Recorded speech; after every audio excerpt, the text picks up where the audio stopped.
लघु कथा के तत्व।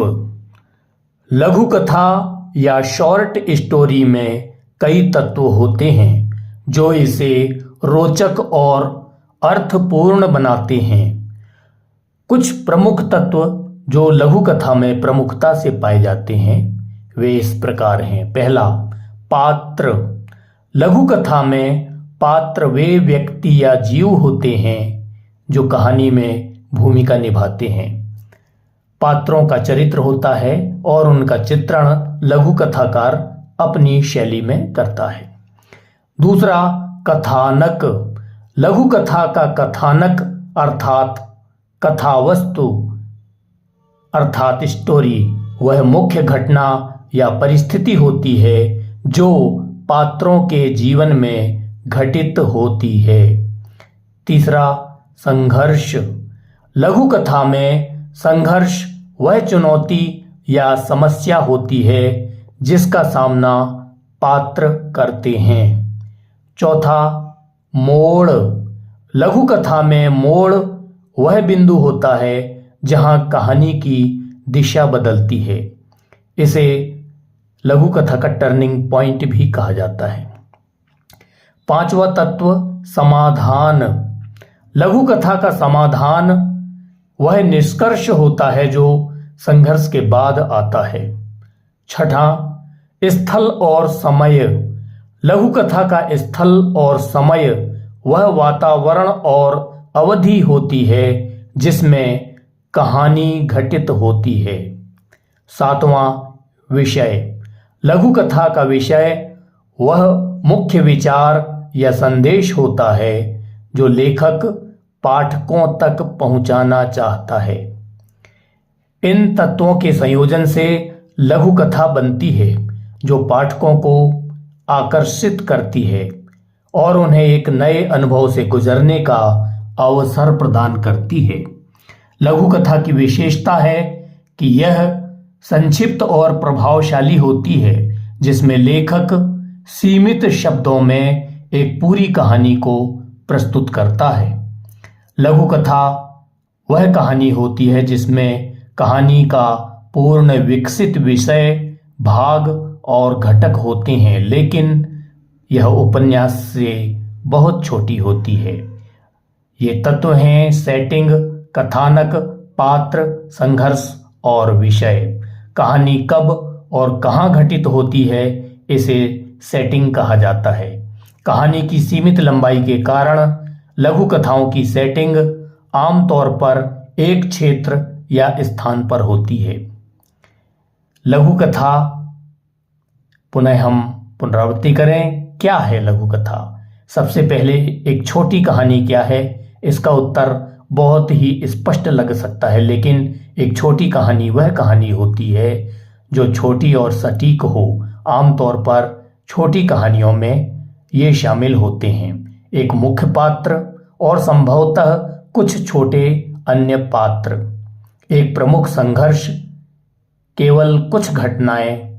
लघु कथाएं 1000 शब्दों से लेकर 20,000 शब्दों तक की हो सकती है और इन्हें पढ़ने में आमतौर पर कुछ घंटों से अधिक समय नहीं लगता।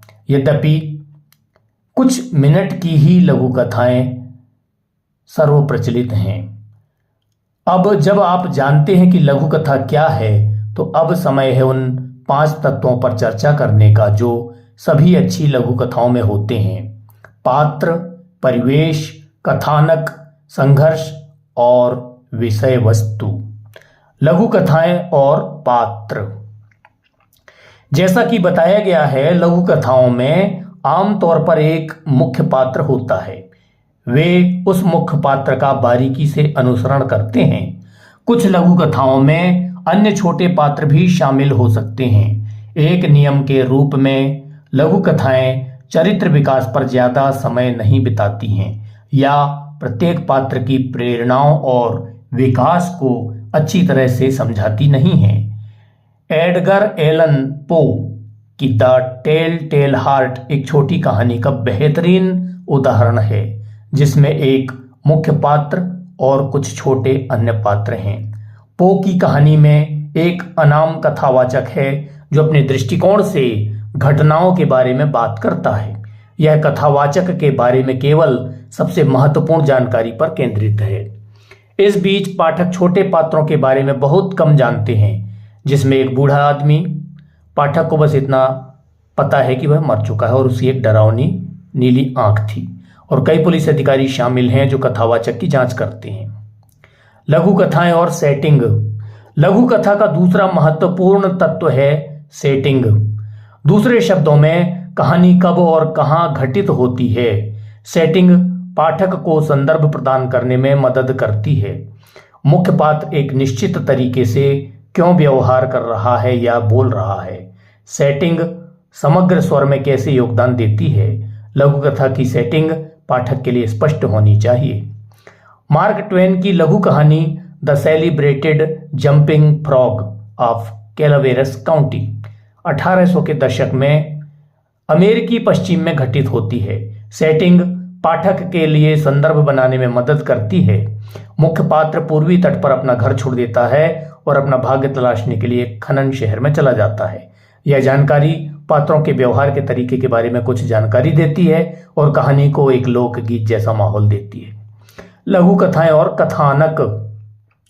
सभी अच्छी कहानियों में सिर्फ छोटी कहानियों में ही नहीं, एक कथानक तो होता ही है।